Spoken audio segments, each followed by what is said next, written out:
한국 영화 가운데서 가문의 영광이라고 하는 영화가 1편, 2편, 3편 이렇게 4편 그리고 또 이제 국내에서 그렇게 반응이 그렇게 좋지는 않았지만 명절 때에는 또 특선으로 영화가 또 개방되기도 하는데요. 조폭 집안에 검사 며느리가 들어와서 그 집안이 이제 손을 씻고 이제 조폭 명문에서 조폭 집안에서 명문 집안으로 탈바꿈하는 그런 내용을 실은 이야기들이죠.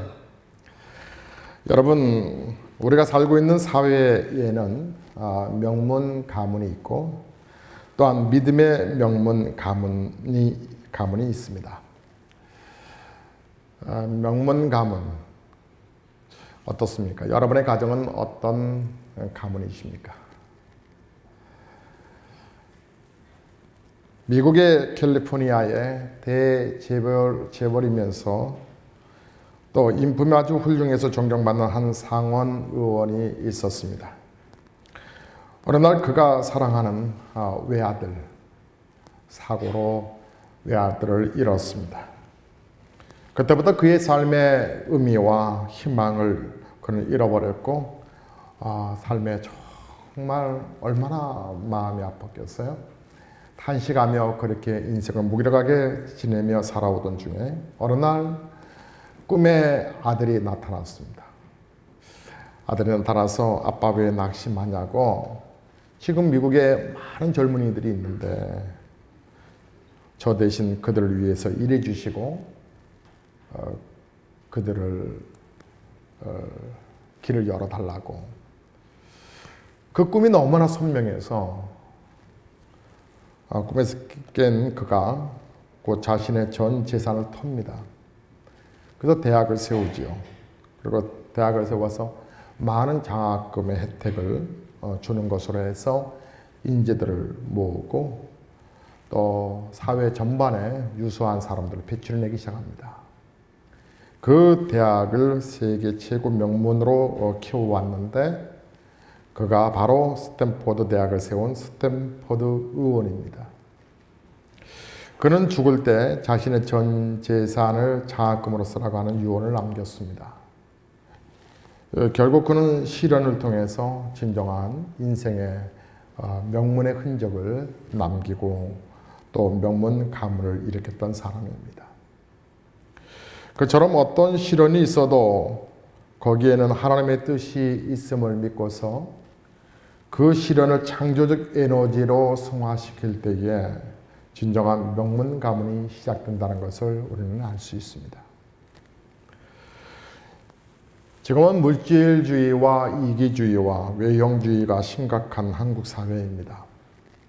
눈에 보이는 현실은 어두워 보이고요. 그러나 결코 실망할 필요는 없습니다.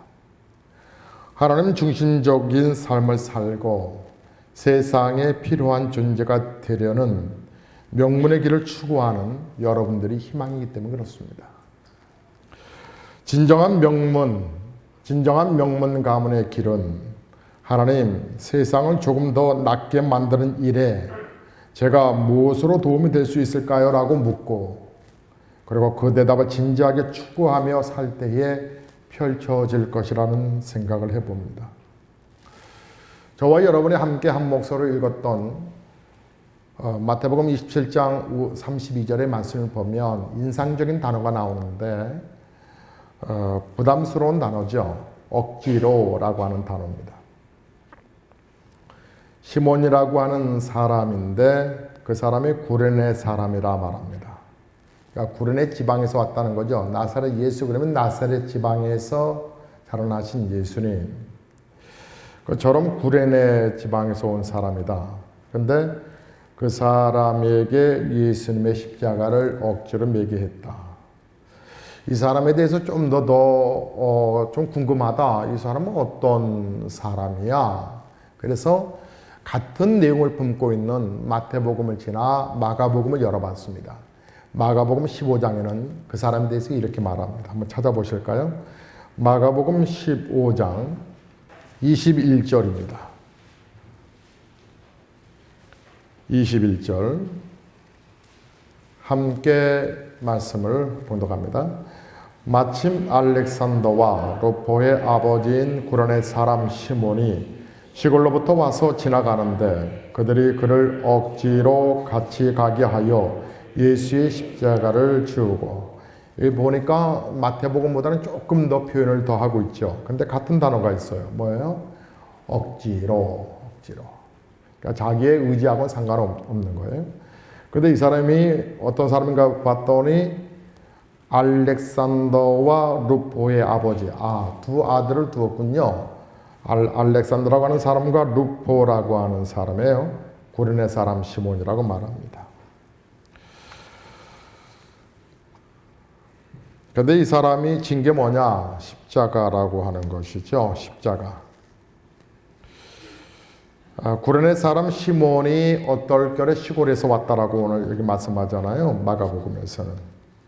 자, 지방의 저 시골에서 왔다. 이 사람은 사실은 십자가를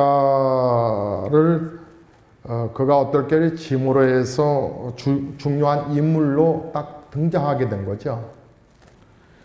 지나가던 사람이, 그러니까 엑스트라가 주인공이 된 사건이에요. 주변에 있던 사람이 중심으로 들어왔단 말이에요. 근데 그것도 자신이 원해서 들어온 것도 아니에요. 남에 의해서 들어왔단 말이에요. 사람은 실은 자기가 원하는 것보다 더 많은 것을 원하지 않아도 해야 합니다. 그렇죠?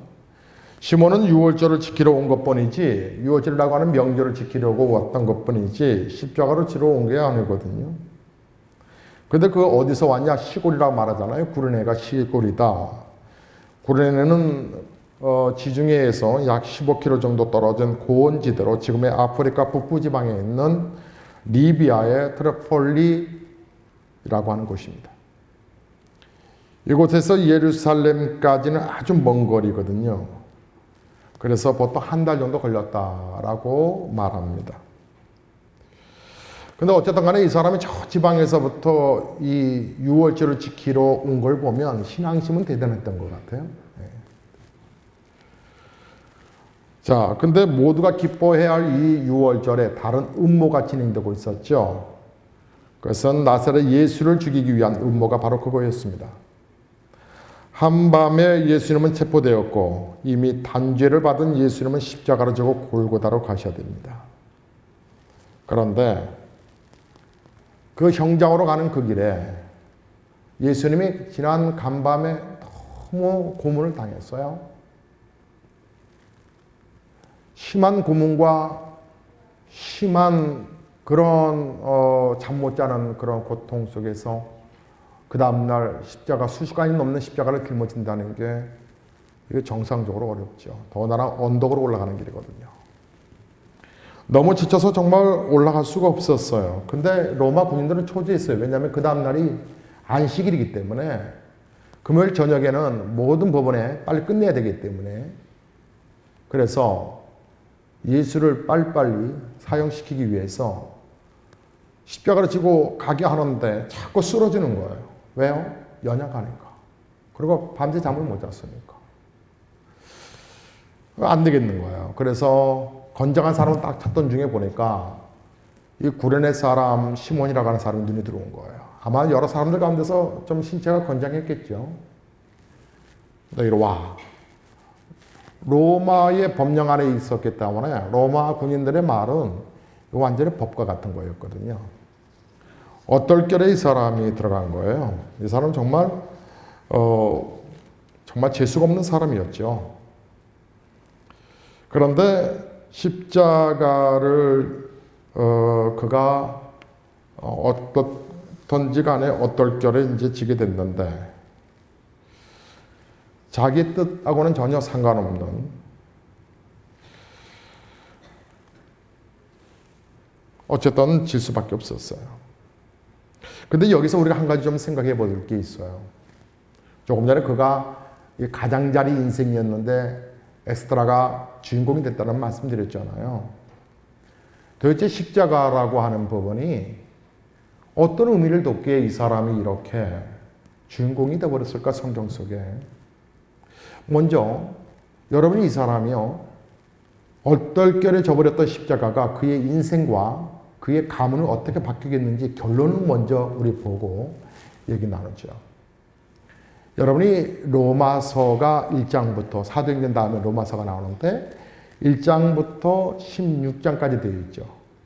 16장 마무리를 하면서 바울이 이런 이야기를 해요. 한번 열어보실까요? 자, 로마서로 한번 들어가 보세요. 로마서 제16장을 열어보겠습니다. 자, 13절. 함께 읽어보실까요? 읽겠습니다. 주 안에서 택하심을 입은 루포와 그의 어머니에게 문하노니 그의 어머니는 곧 내 어머니라. 여러분이 조금 전에 마가복음 15장을 집중적으로 잘 이렇게 보셨으면, 관찰하셨으면 지금 힌트를 찾았을 거예요. 마가복음 15장에 구레네 사람 시몬에 대해서 표현하기를 알렉산더와 루포의 아버지, 구레네 사람 시몬. 여기에 등장하고 있는 루포는 곧 누구라는 얘기예요? 구레네 사람 시몬의 아들. 여러분, 바울을 신약 성경의 아주 핵심적인 인물로 봅니다. 바울은 신약 성경에 약 13권을 썼습니다. 바울 빼놓고는 신약에 대해서 이 사도행전의 역사를 이어간다고 말할 수가 없습니다. 엄청난 위대한 인물입니다. 그는 교회사의 문을 연 사람입니다. 그런데 그가 마지막 생을 정리하면서, 그리고 로마서를 마지막으로 마무리하면서 그가 뭐라고 표현하느냐 하면 하나님의 택하심을 입은 자들이 있다는 거예요. 루포, 그 루포와 그의 어머니. 그러니까 그 어머니는 누구예요? 구레네 사람 시몬의 와이프, 아내. 바울이 이는 내 어머니다, 루포의 어머니뿐만 아니라 나에게도 어머니가 된다라고 말할 정도로 이렇게 존경받는 어머니가 될 수 있었던 원인이 뭘까요? 사랑하는 성도 여러분, 억지로 진 십자가, 억지로 졌던 십자가, 나의 의사와 나의 의견과는 전혀 상관없이 억지로 졌던 십자가 속에서 그런 놀라운 비밀을 찾게 됩니다. 구레네 사람 시몬은 어떨결에 예수와 함께 골고다를 올라갑니다.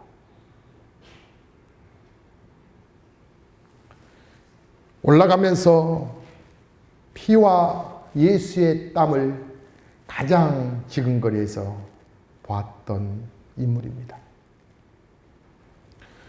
묵묵히 모든 고난을 다 받으시면서도 오히려 원수를 위하여 기도하시는 그 거룩한 모습을 본 사람이 누구라고요? 구레네 사람 시몬. 회개한 강도에게 천국을 약속해 주시고 울고 서 있는 어머니를 위하여서는 요한에게 그 장례를 부탁하는 그 모습을 본 사람은 누구였다고요? 구레네 사람 시몬. 마침내 아버지여 내 영혼을 아버지 손에 부탁합니다 라고 하는 말씀과 함께 운명하시는 그 모습을, 마지막 운명하신 그 모습을 가장 가까이서 본 사람이 누구라고요? 구레네 사람 시몬. 그는 이 놀라운 은총의 현장을 목격하고 체험하고 이야말로 정말로 하나님의 아들이시여 우리의 구세주라고 하는 확신을 가지고 고향으로 돌아갔을 것입니다. 그리고 자기 온 가족들에게 그 놀라운, 내가 만났던 예수, 내가 만났던 그 메시아를 그는 증거했었고 그 예수를 믿어야 할 것을 그는 삶으로 보여줬을 것입니다. 그래서 온 가족들이 믿음의 삶으로 유통됩니다. 시골에서 살았던 그 사람이었지만 도시의 환경을 뛰어넘어 예수가 바로 나의 생명이라는 사실을 내가 억지로 진 십자가로 인하여서 만났던 그 예수 앞에 그는 그의 생애를 드리기를 주저하지 않습니다. 얼마나 헌신하였기에, 얼마나 바울에게 동력자가 되었기에 바울이 수많은 사람들의 인물을 쓰면서도 빠짐없이 루포를 얘기했을까요? 또한 그의 형제인 알렉산더는 어떻게 되었을까요? 야사에 의하면 알렉산더도 루포와 못지않게 한 주교가 되어 교회를 섬겼다고 하는 야사가 있습니다. 그의 어머니는 어떻게 헌신하고 어떻게 뜨거운 가슴으로 충성하였기에 그의 바울은 루포의 어머니뿐만 아니라 나의 어머니도 된다고 말했을까요? 바울의 어떤 부분을 감싸 주었을까요? 바울의 어떤 부분 앞에 같이 그 또한 그 사역을 함께 붙들고 그 길을 걸어갔기에 바울이 이런 이야기를 할까요? 바울에게 있어서 내 어머니다라고 말한 것은 여기밖에 없어요. 바울이 그 어떤 여인들을 향해서도 내 어머니와 같다라고 하는 얘기가 없어요. 어머니는 품 안에 있는 거잖아요. 그렇다면 오늘 이 로마서 제16장에서 말씀한 것처럼 이 주 안에서 택하심을 입은 이 택하셨다라고 하는 말의 의미에는 하나님께서 우리에게 원하시는 거룩한 소명이 있었음을 우리가 힌트를 찾아낼 수 있습니다. 이것은 너에게 부담스러워도 내가 너에게 주고자 하는 메시지가 있기 때문에 너가 부담스러워도 너 생각 좀 잠시 내려놓고 이 일을 한번 순종해 보렴. 이것이 바로 너의 집안을 명문 집안으로 만들 수 있어.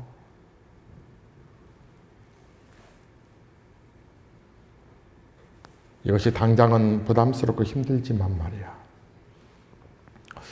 저는 어렸을 때에 저희 어머니가 제 막내 동생하고 저하고 나이 차이가 12년 차이가 납니다.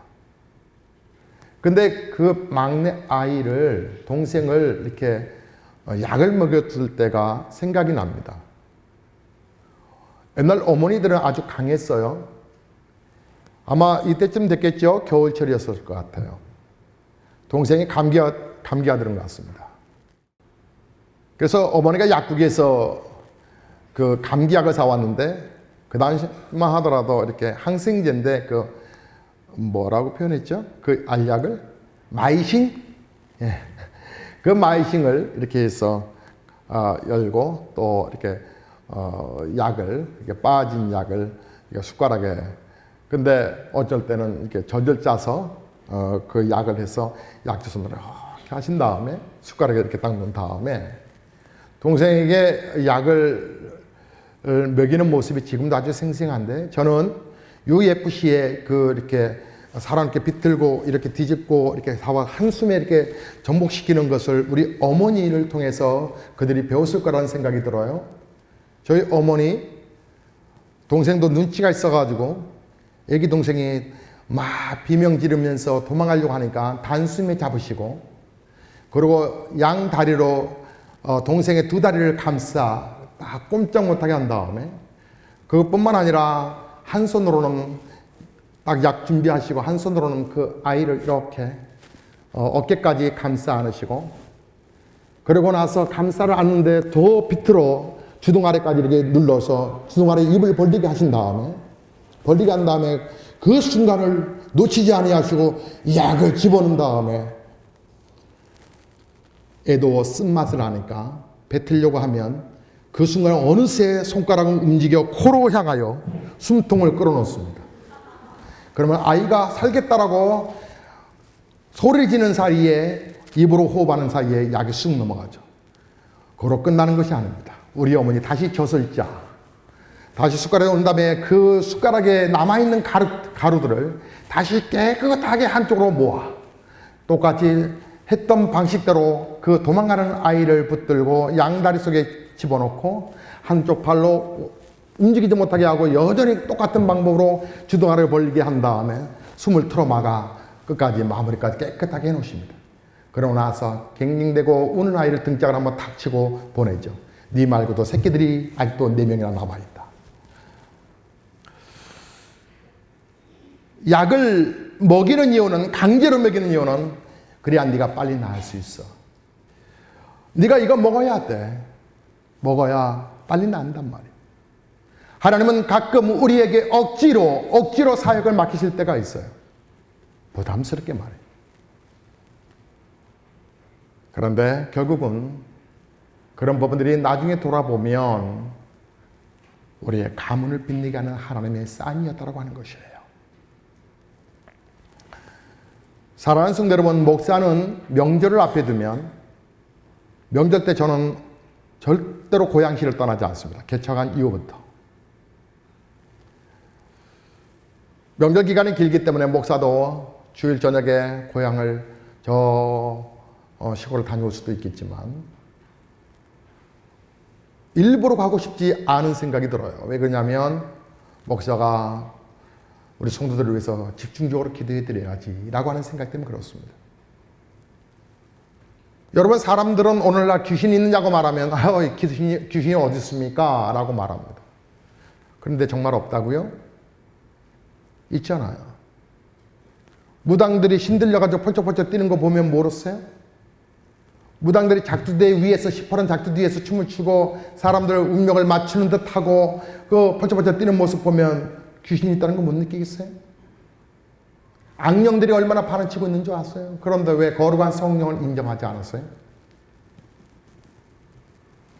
사단의 세력들은 언제나 우리를 공격하려고 합니다. 여러분의 자녀를 공격할 수 있고 여러분의 삶을 공격할 수도 있어요. 그래서 목사는 명절을 한 주간 앞에 두고 설날을 맞이해 가면서 영적 고지를 점령하자. 하나님의 은혜가 성령의 능력이 얼마나 강력하고 얼마나 큰지를 우리 모두 한번 경험해 보자라고 하는 것입니다. 그래서 하나님께서 온 우리 아이들까지 함께 다 일깨워서 함께 기도합시다.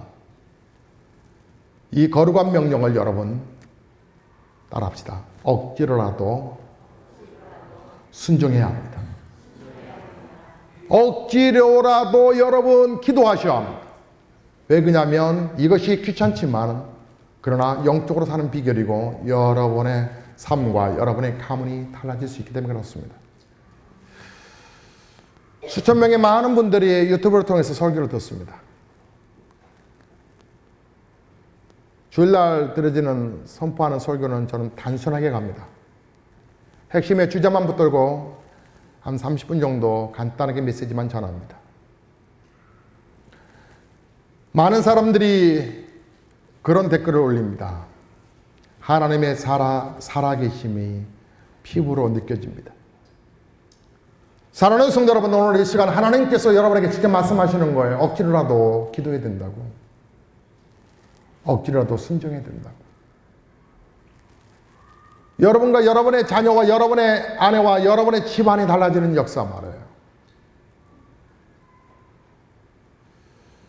저는 하나님께서 왜 저를 목사로 세우셨는지 잘 몰랐었어요. 신학을 공부하다가 어느 날 그런 생각이 들어서 내가 속았다. 선생님에게. 고등학교 때 저를 가르쳤던 선생님이 저한테 늘 그런 얘기를 하셨거든요. 교회 학교 선생님이 기용아, 너는 말이야 일반 선생님 되면 안 돼. 목사가 되어야 돼.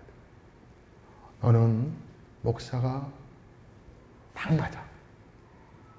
목사가 돼야 돼. 목사가 돼야 돼. 계속 목사가 돼야 한다는 얘기를 계속 들었어요. 그래서 종교부장을 했었어요. 근데 신학을 공부하면서 선생님 말에 속아서 내가 목사가 됐구나. 신학을 공부하는구나. 그러다가 목사가 되고 나서 작년에 할아버지 초상을 치르면서 그 할아버지가 마지막 돌아가시기 전에 예수 그리스도를 영접하고 구원받으신 거 동영상으로 여러분 보셨죠? 돌아보니까 거의 92% 정도가 작은 아버지들 두 분들은 안수 집사, 또 작은 어머니들은 작은 어머니 해봤자 저보다 2살인가 더 많고 한 분은 저보다 1살 어리고 작은 엄마가. 왜냐하면 삼촌들이 작은 아버지가 2살 차이, 5살 차이 이렇게 되니까. 근데 권사가 되고 또 거기에 작은 아버지 댁에, 작은 할아버지 댁에 또 육촌들 보면 또 다 열심히들 교회 다니고 어느 날 보니까 거의 다 예수를 믿게 되었단 말이에요. 여러분, 여러분의 거룩한 헌신과 여러분의 거룩한 충성이 여러분의 운명을 바꿀 뿐만 아니라 여러분의 자녀들과 여러분의 가문을 바꿀 수만 있다면, 이왕이면 억지로 하지 마시고 기쁘게 하실 수만 있다면 얼마나 더 시너지 효과는 더 크겠어요. 오늘 하나님의 말씀하세요. 여러분 자꾸 회피하시려고 했던 거 자꾸 하나님은 니느웨를 가라는데 네가 다시스로 가려고 하면 안 된다. 결국은 하나님의 계획하심을 우리가 이겨낼 수는 없다라고 하는 것을 깨닫기 전에 스스로 우리가 순종할 수만 있다면 얼마나 멋진 인생의 행복의 문이 열려질까. 자, 이제 설교를 마쳤습니다. 사랑하는 성도 여러분, 명문 가문을 세우는 일은 순종입니다. 여러분의 생애와 여러분의 후손들이 여러분의 거룩한 헌신과 충성으로 인해서 명문의 자랑스러움에 아름다운 흔적이 되시기를 주의 이름으로 축복합니다.